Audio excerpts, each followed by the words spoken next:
Hail, I'm Colby from Sanitarium Productions.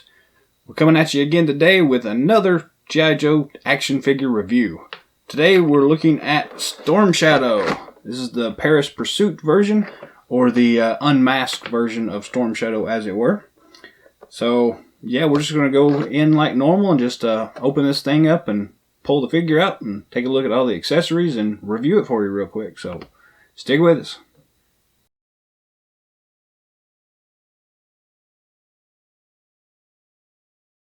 Here we have Storm Shadow, the Paris Pursuit version. This one is obviously the Storm Shadow unmasked version. And all in all, pretty nice. They do a good job of having the character art here with his regular face in it instead of the masked version. And the actual sculpt itself does a pretty good job of matching up with the actual actor. And I can't think of his name, so I apologize for that. But they did a fairly good job at pulling a good head sculpt out of that. So if you don't have the art right in front of you, it's easy to see the resemblance. Otherwise, it's maybe a little bit off, but still pretty good job. So I'm not going to complain about it. Again, this is from the Rise of Cobra line. On the back, we have the file card and the additional figures you can collect in the line, and the synopsis of the G.I. Joe team itself. So, pretty straightforward, nothing too extraordinary. So let's go ahead and open it up. We did get quite a few versions of Storm Shadow and Snake Eyes in this line. Can't really blame them. They are very popular characters, and they kind of sell really well, I guess. So, and I'm not really going to complain about having another Storm Shadow figure, to be honest. At least not till we open this thing up, which it's not cooperating. There we go. And that was a terrible cut job from me here.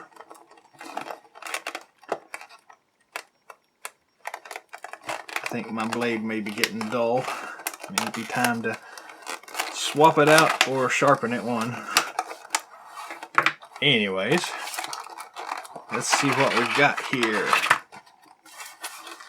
And we can't forget about the insert. Nothing left in the packaging here. Again, looking at the card art without the figure in there. Nice looking. Really good job from the artist themselves depicting the character from the movie. Very good job there. The insert we have is the Night Raven, which we've seen before, but let's go ahead and open it up again anyways. Pretty nice. And on the back, more of the collectibles that you can get from the line.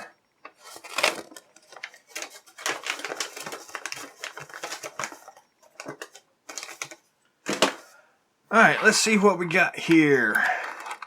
Since it is Rise of Cobra, we're always going to have a crazy large projectile weapon in the mix. They did at least make this one a nice greeny color. So pretty representative of the nanite technology stuff. So if you squint a little bit, it's a nanite missile launcher. So it's cool. It works. Does have that semi-soft plastic on the handles, which I'm not a fan of, but we'll look at it a little bit closer here just in a moment. Go ahead and pull him out. He does have two katanas. Well, one katana and one wasabi, I think is how they say that, the short sword. They were held in place by these rubber bands that they love using, so we pull them off real quick. And we've got the backpack. We've got a small pistol, a little nanite blaster. We have two sais, or a set of sai, depending on how you want to look at it. the figure stand and this other crazy accessory, which okay, all that's done now, so I'm going to toss that. I don't understand this one bit, but it's a suction cup thing with handlebars. So, yeah. Whatever. So, anyways, he comes with a pretty good amount of accessories here. So we'll go ahead and zoom in now and take a closer look. Start off with the figure stand, since it is pretty much straightforward. Logo there, or code name there, sorry. And then the back of it has the traditional Cobra symbol here. The nice dog tag version of the figure stand. So, look at the big crazy weapon here. All in all, some nice detail work on this thing. And again, the firing mechanism works really well. All these things have a good spring action on them. Not a lot of detail work on the missile, but it is that nice translucent green color to simulate nanites. So, kind of cool. We're going to go ahead and jump to this thing.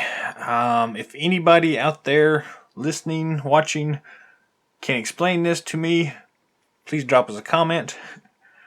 But this is a suction cup apparatus. So put it on a smooth surface, press down, and it kind of holds in place. Then to release it, you just grab this tab at the top and pull up, and you're good to go. This one has handlebars on it, so like motorcycle handlebars. And it doesn't make much sense to me, but again, if anybody actually knows, drop a comment. Let me know what the devil this thing's supposed to be for and why it might have been included in this. I don't have a clue. Moving on, we'll get to the figure here in just a moment. The katana is a pretty nice version from the movie. Not a lot of detail work, but still it looks nice and it works nicely. We have the companion wasabi short sword. Again, nice chrome details. We also have the backpack scabbard system that comes with this. So you take the sword, slide it into the sheath. The other sword, slide it in there as well. And it holds in place pretty easily, very nicely. And it just pegs onto his back like normal. It holds in place really good. And I will apologize now because I just realized we are having a lot of white on white here. So my table here is white and the figure is really white as well. So it may not show up as well as I thought here at first think. But anyways, it still works really well. Fits very nicely. We also have this cool little nanite blaster. Really small pistol. Got some nice silver highlights, and then the tip and the bottom piece here is made of white as well. Works really nicely. We'll come back to that later. And then the two sides. Again, pretty basic, nothing very special, not a lot of details, but they still work well for what they are. So, yeah, cool. You get two of those as well. Very nice. Moving on to the figure itself. And again, I will apologize. This is white on white. Here, I'll do it this way. Throw my phone down here. Overall, nice looking figure here. This basically uses the same sculpt as the rest of them for Storm Shadow here. With a new head sculpt, of course, and they've got this cool collar for his jacket piece molded onto it, and it works really nice. And I will mention it, though I know it probably won't show up well on camera, but the actual color here is more of a really cream color, not exactly white, although like on his hands they are white and not cream color. But I'll just point that out that it is not exactly white. It's kind of an off-white color, but still, overall, really nice detail work. So the actual Storm Shadow character design and costume design from the movie was outstanding.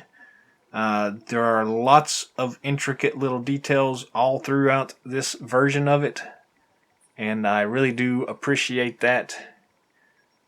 And again, I got it a little too bright in here for this white, so I apologize that we can't see better to get that detail to pop out here. But this one has a ton of detail work on it.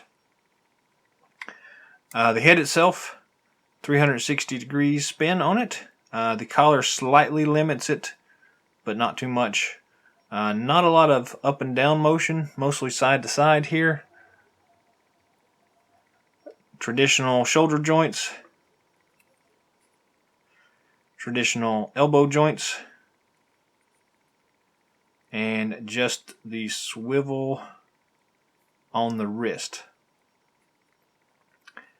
The chest articulation is present, so side to side and up and down, so quite a range of motion there.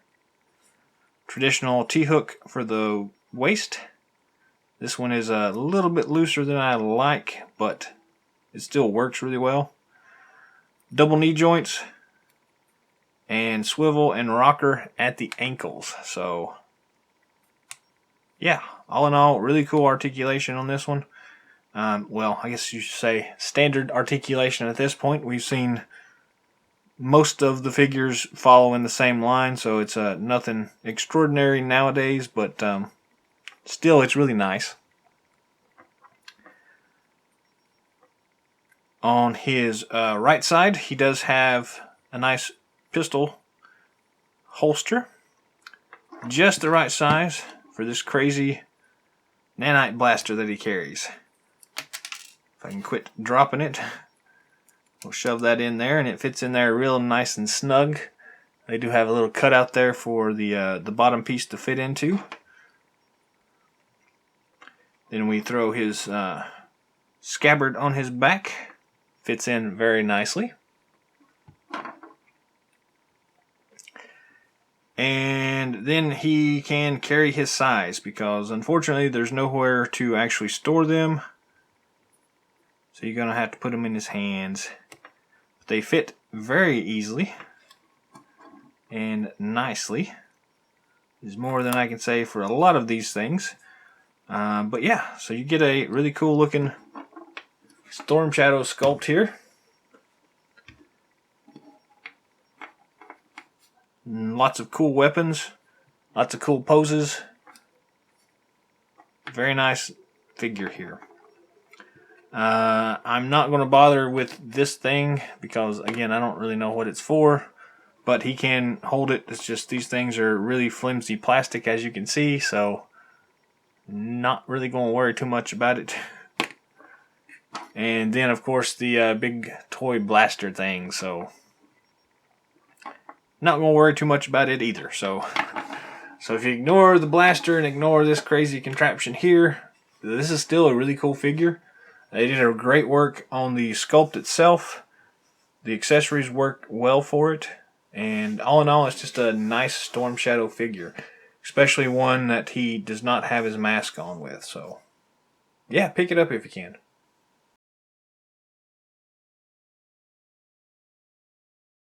That's it for our review today. Thanks for watching. If you haven't already, feel free to drop some comments down below.